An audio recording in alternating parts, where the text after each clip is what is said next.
جو میرے دل کی بات ہے وہ یہ ہے کہ واللہ اگر کبھی اس زمانے کے اندر ہم موجود ہو یا میں محمد اشرف قادری موجود ہوتا تو میں تلوار اٹھا کے مولا علی رضی اللہ تعالیٰ عنہ کے ساتھ ہوتا اور مولا علی رضی اللہ تعالیٰ عنہ کی طرف سے حضرت امیر معاویہ کے لشکر کے ساتھ میں لڑتا بھی، کیونکہ یہ ہمارے عقیدے کا تقاضا ہے۔ ناصبیوں کا نظریہ کیا ہے کہ جی دونوں مجتہد تھے، ہاں جی، اب ہمیں یہ فیصلہ کرنے کا حق نہیں پہنچتا کہ ہم کہیں کہ کس کا اجتہاد صحیح تھا اور کس کا اجتہاد غلط۔ بے قصور و بے خطا حضرت معاویہ، یہ نعرہ منہ میں ناصبیت ہے، اس سے ناصبیت کی بو آتی ہے۔ آج بھی آپ کسی سنی بریلوی دیوبندی اہل حدیث شیعہ سے پوچھ لیں کہ حضرت علی حق پہ تھے، ہاں جی حق پہ تھے، حق کا ساتھ دینا چاہیے، جی دینا چاہیے۔ پھر اس سے اگلا سوال کریں کہ حضرت علی کے زمانے میں اگر ہوتے تو آپ کس کی بیعت کرتے؟ کہتے جی حضرت علی کی کرتے۔ اور حضرت علی جب حکم دیتے کہ یہ میرے مخالفین کے خلاف تلوار اٹھاؤ تو تم کیا کہتے ہیں؟ میں نے تمہاری بات نہیں ماننی، تو بیعت ہی ٹوٹ جاتی، جاہلیت کی موت آپ مرتے، یہی ہونا تھا نا۔ تو انہوں نے کیا کہنا تھا؟ ہاں جی بالکل اٹھاتے۔ تو تلوار صرف خوارج پہ تو نہیں حضرت علی نے اٹھائی ہے، اہل شام پہ بھی اٹھائی ہے، اہل صفین پہ، اہل جمل کے اوپر۔ اس میں غلط بات کون سی ہو گئی ہے؟ نہیں آپ کیسے بھئی؟ ہم نے کہا ہم اس زمانے میں ہوتے تو اس زمانے میں تو ہم خود صحابی ہوتے، اور اس کے بعد آپ کو تو ہم یہ کہیں گے جب دو صحابہ آپس میں لڑ پڑے تو آپ تو نہیں بول سکتے۔ تو ایک صحابی انجینئر کو ایک 14ویں صدی کا مولوی کیسے پوچھ سکتا ہے؟ نیچرل بات ہے نا آپ کی ڈاکٹرن میں۔ اور مزے کی بات کہ سیم الفاظ امام ابو حنیفہ رحمۃ اللہ علیہ سے بھی ثابت ہیں کہ انہوں نے اپنے شاگردوں سے فرمایا، جانتے ہو اہل شام ہم سے کیوں بغض رکھتے ہیں؟ اس لیے کہ ہمارا یہ عقیدہ ہے کہ اگر ہم مولا علی کے زمانے میں ہوتے تو ان کے ساتھ مل کر حضرت معاویہ رضی اللہ تعالیٰ عنہ کے خلاف قتال کرتے۔ جی علی بھائی، ایک بریلوی شاہ صاحب آپ پر بہت اعتراض، میرے پہ تم ایک کیا بے شمار کرتے ہیں، اس میں کیا؟ اگر ہم حضرت علی کے دور پر ہوتے تو ان کے مخالف پر یہ تو میں اس کا جواب دے چکا ہوں نا میرے بھائی، انہوں نے بھی یہی کرنا تھا، یعنی حضرت علی کے زمانے میں آپ نے نیوٹرل ہو جانا تھا۔ کہتے ہیں نا جی حضرت علی کے ہم نے ساتھی ہونا تھا، تو حضرت علی کے جب ساتھی ہونا تھا تو حضرت علی کی بات نہیں ماننی تھی، حضرت علی نے آپ کی ڈیوٹی لگانی تھی نا کہ منڈو انہاں نوں، تو پھر تسی کہنا سی میں تہاڈی گل نہیں مننی۔ بالکل سمپل بات ہے جو ہم نے کی ہے، اس میں کون سی غلط بات ہے؟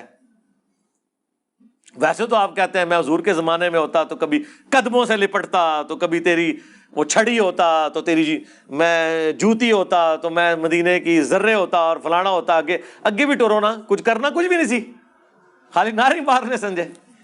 تو یہ بات بالکل ٹھیک ہی ہے، اس میں کوئی غلط بات نہیں ہے، سمپل فارمولہ ہے۔ لیکن یہ بات چبھی اس لیے ان کو، وہ کہتے ہیں اس کا دماغ کدھر گیا ہے، یہ بات ان کو چبھی ہے، ادروائز تو کوئی مسئلہ نہیں ہے۔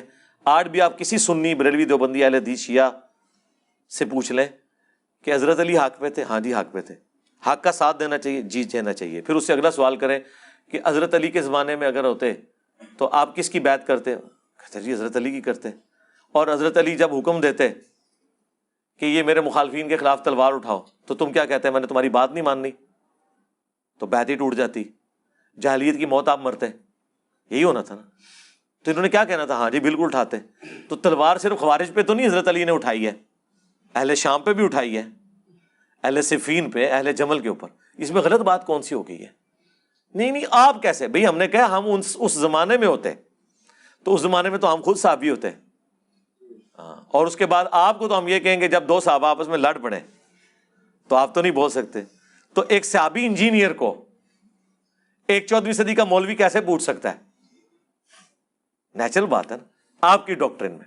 اور مزے کی بات کہ سیم الفاظ امام ابو حنیفہ رحمۃ اللہ علیہ سے بھی ثابت ہیں کہ انہوں نے اپنے شاگردوں سے فرمایا، جانتے ہو اہل شام ہم سے کیوں بغض رکھتے ہیں؟ اس لیے کہ ہمارا یہ عقیدہ ہے کہ اگر ہم مولا علی کے زمانے میں ہوتے تو ان کے ساتھ مل کر حضرت معاویہ رضی اللہ تعالیٰ عنہ کے خلاف قتال کرتے۔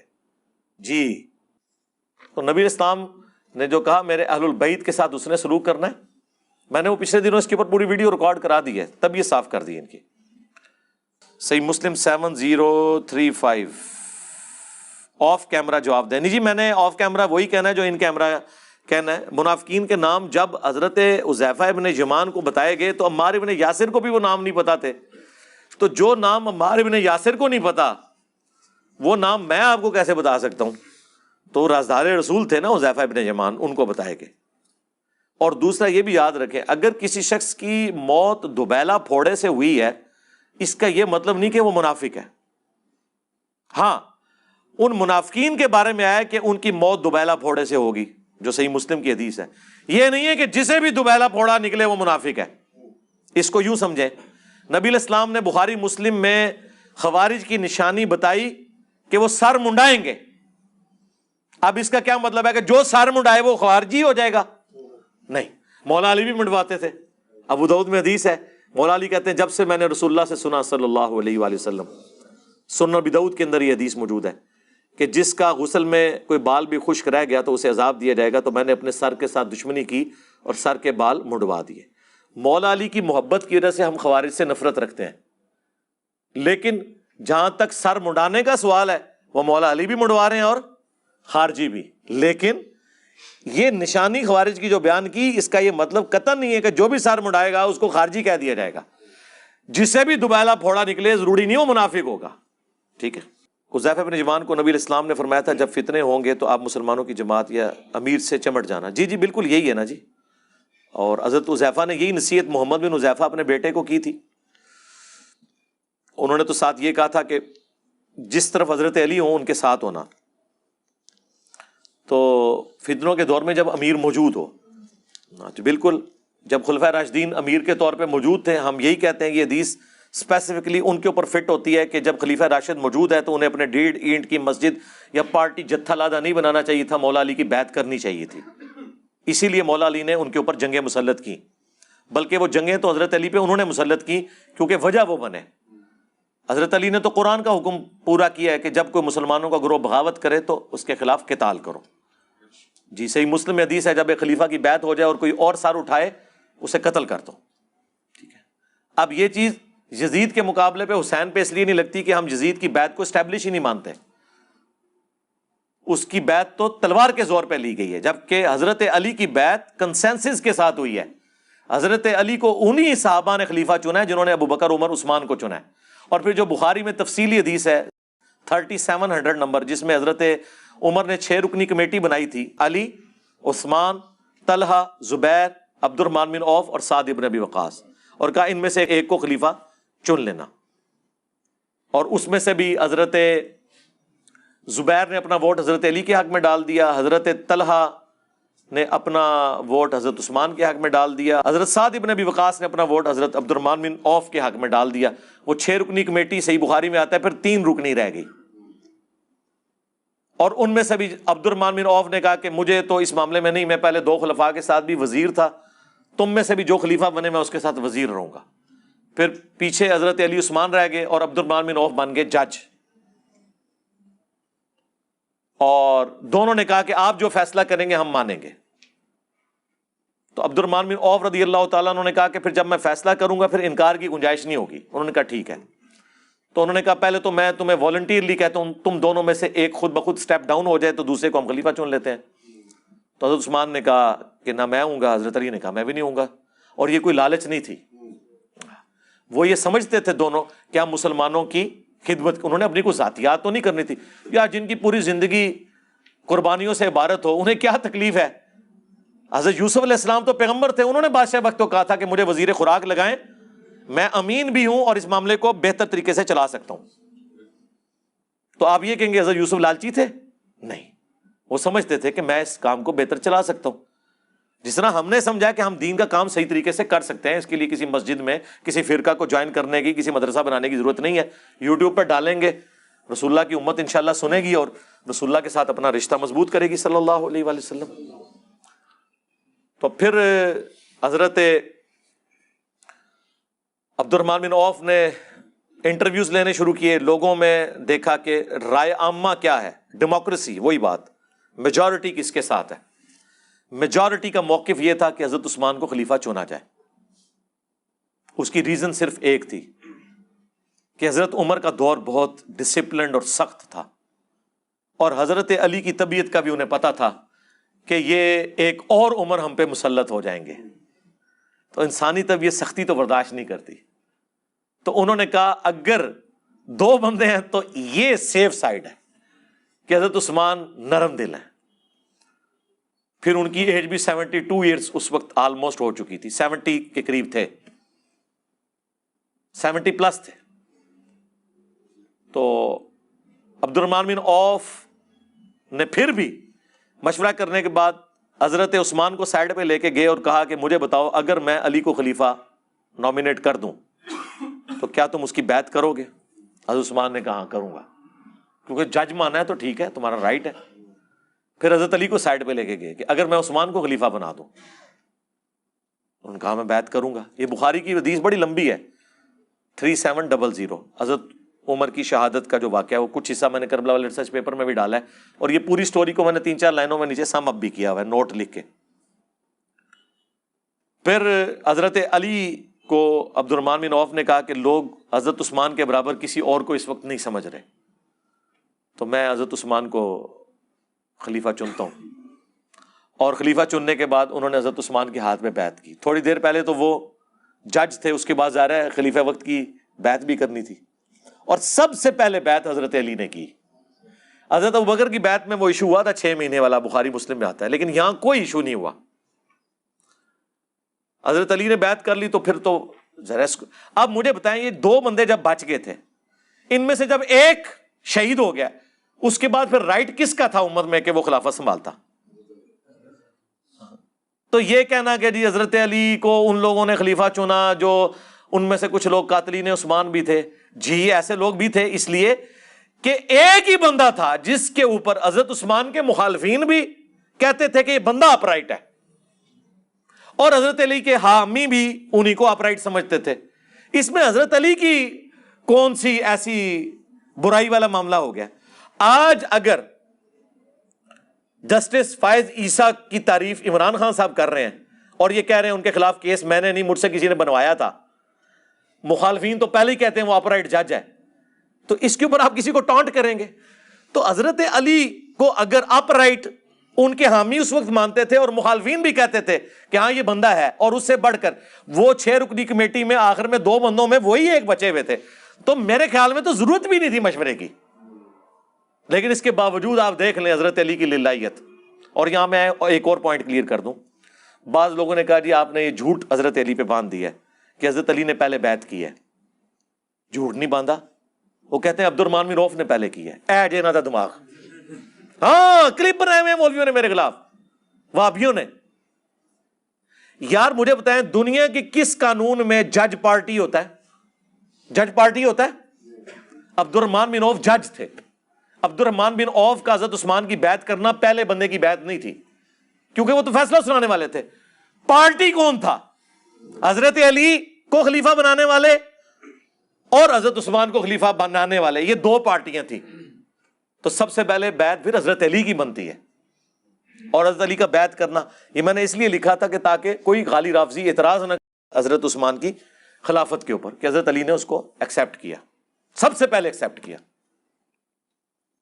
اب اس طرف آ جائے. اس کے باوجود کہ آپ سب سے زیادہ حقدار تھے حضرت عثمان کے بعد، اور حضرت عثمان کی بھی للہیت دیکھیں، صحیح بخاری میں آتا ہے جس سال انہوں نے آخری حج کیا ہے جس کے بعد وہ شہید ہوئے ہیں، حضرت عثمان کی نکسیر پھوٹ پڑی تھی، صحیح بخاری میں آتا ہے، اور طبیبوں نے آپ کو کہا کہ آپ بچیں گے نہیں. تو اس وقت کئی لوگوں نے زور لگایا کہ آپ نہ اپنا خلیفہ کسی کو بنا دیں. حضرت عثمان نے کہا نہیں، یہ کام میں نہیں کروں گا. اگر حضرت عثمان کے دماغ میں کوئی فطور ہوتا نعوذ باللہ تو اس وقت کسی کو اپنی جگہ خلیفہ نامینیٹ کر سکتے تھے، انہوں نے نہیں کیا. انہیں پتا تھا کہ یار یہ تو بات غلط ہے، یہ تو ملوکیت والا معاملہ ہے. تو حضرت عثمان کی شہادت کے بعد جب حضرت علی کی بیعت ہوئی ہے تو آپ دیکھیں حضرت علی کے لیے کوئی ووٹنگ کرانے کی ضرورت ہی نہیں تھی، وہ حضرت عمر کی کمیٹی میں سے ایک بندہ بچا ہوا تھا. مجھے بتائیں حضرت عمر اگر قبر سے نکل آئے حضرت عثمان کے زمانے میں اور انہیں بتایا جائے کہ آپ کے بعد یہ 6 رکنی کمیٹی 2 میں رہ گئی تھی، ان میں سے یہ تیسرا ہے، تو وہ کہیں گے چوتھا تو پھر یہی ہونا چاہیے، اور تو کوئی نہیں بچا، کیونکہ وہ 3 تو پہلے ہی دستبردار ہو چکے ہیں. لیکن پھر بھی حضرت علی مسجد نبوی میں آئے. حضرت علی جیسی بیعت کسی خلیفہ کی نہیں ہوئی ہے، بند کمروں میں نہیں ہوئی بیعت. چند لوگوں نے نہیں چنا. حضرت علی نے مسجد نبوی میں آگے خطبہ دیا, انہوں نے کہا یہ خلافت کا بوجھ میرے اوپر ڈال رہے ہیں. یعنی میری زبان میں آپ سمجھیں کہ کام تے بگاڑ بیٹھے نے بنو امیہ دے گورنر, ان میرے گاٹے فٹ کر لگے جے. میں اس حق میں نہیں ہوں کہ اس بار کو اٹھاؤں.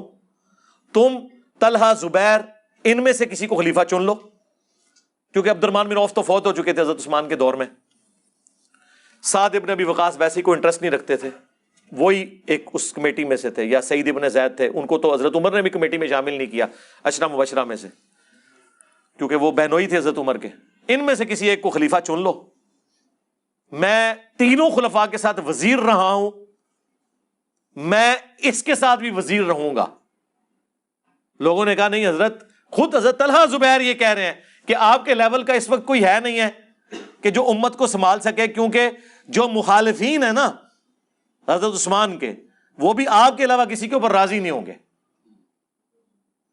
اندازہ کریں ان دنوں میں الموطا امام مالک میں, مصنف عبد الرزاق میں ملتا ہے, جب عید کی نماز کا وقت آیا تو حضرت علی عید کی نماز پڑھانے کے لیے نکلے. حضرت عثمان کو تو نہیں وہ نکلنے دیتے تھے, مسجد میں بھی انہوں نے قبضہ کیا ہوا تھا. حضرت علی کے پیچھے نماز وہ پڑھ لیتے تھے. ظاہر حضرت علی کا ایک سٹیٹس بھی تھا نا اہل البیت ہونے کی وجہ سے, اور پھر وہ مخالفین بھی, ان میں سے کئی صحابہ بھی تھے, اصحاب شجرہ بھی تھے. بہرحال جو ایکٹیویٹی ہوئی وہ تو غلط کی, ہم تو اس میں حضرت عثمان کے ساتھ ہیں الحمدللہ. بہرحال حضرت علی نے اس وقت کہا کہ میں تینوں کے ساتھ رہوں, چوتھے کے ساتھ بھی رہوں گا. صاحب نے کہا نہیں حضرت آپ, لیکن ان کو پتہ نہیں تھا کہ کس بندے کو اپنے اوپر خلیفہ نامینیٹ کر رہے ہیں. Zero tolerance. یہ تو اسی طریقے سے کہ پاکستان کے سارے مدارس اور بورڈ انجینئر مدنی مرزا کے حوالے کر دیے جائیں, پھر میں ان کی ڈگریاں چیک کروں گا اور بتاؤں گا کہ کون ڈگری کا اہل ہے کون نہیں. جو قرآن و سنت کو مانتا ہی نہیں اس نے ڈگری لے کے کیا کرنا ہے. Zero tolerance. حضرت علی نے وہاں ایک جملہ بولا تھا جو تاریخ میں کوٹ کیا جاتا ہے. انہوں نے کہا تھا یا عدل ہوگا یا گوشہ نشینی ہوگی. اگر میں گوشہ نشین ہوں گا تو پھر تمہارے معاملات تم خود دیکھو, لیکن اگر مجھے خلیفہ چنو گے پھر میں عدل سے کام لوں گا, پھر میں گوشہ نشین نہیں ہوں گا. ہاں, پھر میں با اختیار وزیر اعظم ہوں گا, پھر میں کسی کے اشاروں پہ کچھ نہیں کروں گا. یہ وہ والی بات آج کی لینگویج میں آپ کو سمجھا رہا ہوں. خلیفہ کا مطلب پھر یہ ہے کہ پھر میرا ہر آرڈر مانا جائے گا. لوگوں نے کہا جی حضرت بالکل. تو پھر پہلا ایگزیکٹو آرڈر جو تھا نا وہ یہ تھا کہ حضرت عثمان کے سارے گورنر معزول, جن کی وجہ سے یہ رعایا خلیفہ راشد کے خلاف ہو گئی, جس میں خلیفہ راشد کا قصور نہیں تھا, ان گورنروں کا قصور تھا, اور ہو گئے سارے معزول سوائے معاویہ بن ابی سفیان کے. اسی لیے پھر حضرت علی نے جنگ صفین ان سے لڑی, ان کی جگہ سالم بن حنیف کو گورنر شام بنا کے بھیجا تھا. باقی سب کے سب معزول کیے, اور بدری صحابہ کو, سینئر صحاب کو انہوں نے خلیفہ لگایا. انصار کو, جن کے بارے میں بخاری مسلم میں حدیث ہے, انصار میرے بعد اور لوگوں کو تم پر ترجیح دی جائے گی, صبر کرنا یہاں تک کہ حوض کوثر پہ آ کے مجھے ملنا. ہاں, حضرت علی نے انصاری صحابہ کو فرنٹ پہ لے کے آئے. تو ظاہر ہے کہ مجھے بتائیں جو پوسٹوں میں بیٹھے ہوئے تھے ان کو کہاں حضرت علی اعظم ہو سکتے تھے. یا ایک پرائم منسٹر آ کے کوئی ایسی ایکٹیویٹی پرفارم کر دے کہ کسی 2 نمبر آدمی کو اس کی بڑی پوسٹ سے ہٹا دے تو اس وزیر اعظم کی اپنی کرسی جو ہے وہ خطرے میں پڑ جاتی ہے. کسی مافیا کے ساتھ مقابلہ کرنے کی کوشش کرے, اس کی اپنی کرسی سٹیک پہ لگ جاتی ہے. لیکن اس زمانے میں چونکہ بیعت والا سلسلہ تھا, وہاں تو پھر یہ نہیں تھا ہوتا سلسلہ. حضرت علی پھر دنیا اور آخرت میں امام ہوتے تھے ان کے. ہاں, اسی لیے کسی نے چون چرا نہیں کی, چپ کر کے سب کے سب معزول ہو گئے. ایک نے کی, حضرت علی پھر پہنچ کے اس کو کچلنے کے لیے, وہ تو انہوں نے قرآن نیزوں پہ اٹھا لیے. وہ پوری تحکیم کا ایشو ہوا, وہ ویڈیو ریکارڈ ہو چکی ہے, انشاءاللہ تعالی کچھ دنوں میں انشاءاللہ اپلوڈ ہو جائے گی. ہم نے, اور جس طریقے سے انہوں نے کیا, ورنہ تو کام تو ہو گیا تھا. مالک اشتر تو امیر شام کے خیموں تک پہنچ چکے تھے, بس ایک نعرہ حیدری رہ گیا سی. ٹھیک ہے. تو یہ اس طرح کے جو معاملات ہوتے ہیں نا میرے بھائی, وہ بات کہاں سے کہاں چلی تھی, میں پتہ نہیں کہاں سے کہاں چلا گیا. ہاں, تو یہ خلیفہ وقت جب موجود ہوتا ہے نا اس وقت ہے. ان جماعت سے مراد جماعت المسلمین کا امیر نہیں ہے، اس سے مراد ہے مسلمانوں کی امارت جس کے پاس بیعت کے ساتھ ہو اس کے ساتھ ہے۔ یہ پارٹیوں کے امیر، اس سے مراد نہ جماعت اسلامی کا امیر ہے، نہ تبلیغی جماعت کا امیر ہے، نہ جماعت المسلمین کا امیر ہے، نہ دعوت اسلامی کا امیر ہے، نہ پی ٹی آئی کا امیر ہے، نہ JUIF کا امیر ہے، نہ نون لیگ کا امیر ہے۔ اس سے مراد ہے مسلمانوں کا اوورآل جو اس وقت خلافت اسٹیبلش نہیں ہے۔ اور پھر بھی اگر کسی کو سمجھ نہیں آتی اور سمجھتا ہے کہ نہیں یہ لازمی ہے، تو ان سے پوچھیں کہ جب واقعی صحیح امیر اور خلیفہ دنیا میں موجود تھا، جن لوگوں نے ان کی بیعت نہیں کی ہے وہ جاہلیت کی موت نہیں مرے؟ ٹائم قیامت تک یہ جواب دینا۔ اور واقعی یہاں جتنے جماعت المسلمین والے آئے ہیں نا، وہ پھر میری کرامت ہے، میں کہا تسی مڑ کے انہیں تھے آنا ہی نہیں، پتھر ہو جاؤ گے کہ منو حکم چاہیے امیر شام دے بارے کہ جنہیں واقعی خلیفہ وقت دی بیعت نہیں کی تو وہ جاہلیت کی موت نہیں مرا۔ اور اگر وہ نہیں مرے نا اوریجنل خلیفہ کی بیعت نہ کر کے، تو تواڈے جعلی خلیفہ، تواڈے جعلی امیر، انہوں نے نہ مان کے اسی کوئی جاہلیت کی موت نہیں پہ مردے، جنہوں نے اوریجنل نو نہیں منیا۔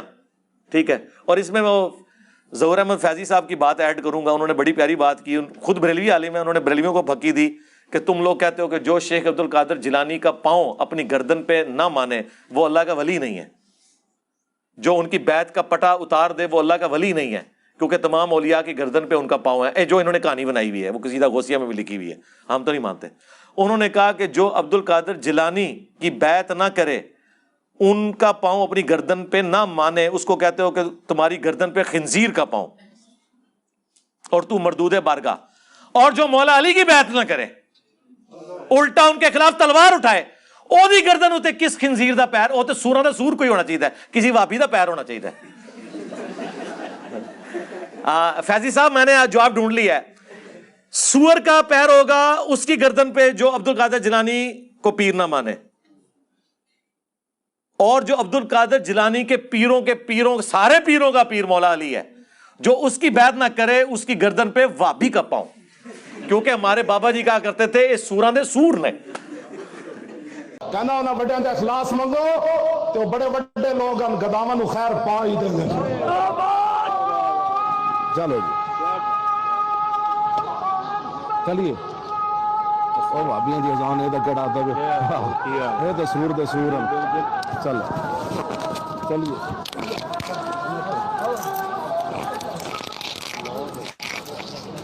دیکھیں ہم الحمدللہ ٹائم ملنے پہ دیکھیں، جب مسئلہ کوئی قرآن میں حدیث میں موجود نہ ہو پھر بزرگوں کے اقوال سے ہی اخذ کرنا چاہیے نا۔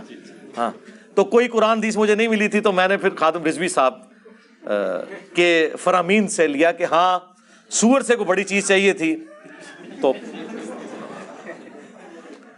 نہیں مانتے یار۔ ایک تسبیح میں پرویا ہوا جو ہے وہ ایک اتحاد بن چکا ہوا ہے۔ ہمارے مطالبات آپ کے سامنے ہیں، ہم آپ کو بارہا یہ کہہ چکے ہیں کہ اہل حدیث دیوبندی اور بریلوی اتحاد ایک تسبیح کی طرح ہو چکا ہے، ایک قوت اور طاقت بن چکا ہے۔ تو تسبیح بھی جڑا وڈے والا دانا سی نا، ظاہر باقی تو چھوٹے چھوٹے نے نا، سب سے بڑا بریلوی والا تھلے مراب ہوتا ہے نا، یہ بریلوی نے، ہاں باقی تو بیچارے چھوٹے چھوٹے دانے نے، بلکہ وہ 33 کے بعد ایک جو دانا آتا ہے نا چھوٹا سا، وہ وابی نے، ٹھیک ہے، وہ تو ہے ہی تھوڑے نے نا۔ تو ایک تسبیح میں پرویا ہوا۔